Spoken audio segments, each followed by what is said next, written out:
ગીરની કેસર કેરીના ભાવ ઊંચા હોવાથી કેરીના રસિયાઓને કેરી કડવી લાગી રહી છે। ઓછો પાક હોવાથી આ વખતે ગીરની કેસર કેરીના ભાવ ઊંચા છે। તેના કારણે સ્થાનિક મધ્યમ વર્ગ કેરીની ખરીદી ઓછી કરી રહ્યો છે। બીજી તરફ વિદેશમાં કેસર કેરીની માંગ વધુ હોવાથી મોટાભાગની કેરી નિકાસ કરવામાં આવી રહી છે। અત્યાર સુધી તાલાલા માર્કેટિંગ યાર્ડમાં 500 ટન કેરીની વિદેશમાં નિકાસ થઈ ચૂકી છે। ખેડૂતોનું માનીએ તો ખરાબ હવામાનના કારણે છેલ્લા 5 વર્ષમાં કેરીની આવકમાં ઘટાડો થયો। હાલ 10 કિલોના એક બોક્સના 800 થી લઈ 1300 સુધી ભાવ ચાલી રહ્યા છે। ખાસ કરીને ખેડૂતને આ વખતે ઉત્પાદન ઓછું છે એટલે કદાચ ખેડૂતને થોડી ઘણી ચિંતા હશે, પણ વેપારીઓને તો કેરી આ વખતે સારી મળી એટલે કેરીઓને વેપારીને કોઈ નુકસાની હોય એવું મને દેખાતું નથી।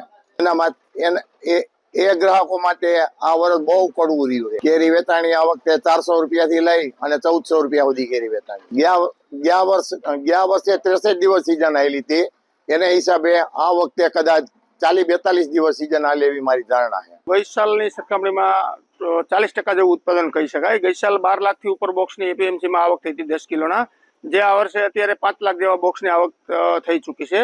અને એક્સપોર્ટની વાત કરવામાં તો એક્સપોર્ટની ગયા વર્ષ કરતાં ખૂબ ડિમાન્ડ છે। યુએસએ, યુકે, ગલ્ફ, કેનેડા, આરબ, સ્વિટ્ઝરલેન્ડ જેવા દેશોમાં એપીએમસીના પ્લાન નીચે 150 ટન જેવી નિકાસ થઈ અને કુલ આખા એરિયામાંથી 500 ટન જેવી કેરીની નિકાસ થઈ ચૂકી છે અત્યાર સુધી, જે ગઈ સાલની સરખામણીમાં વધારે કહી શકાય। અને કેરીની સિઝન હવે ટૂંકમાં 15 તારીખ સુધી ધીમી ગતિએ સમાપ્ત થઈ જાય એવી અમારો અંદાજ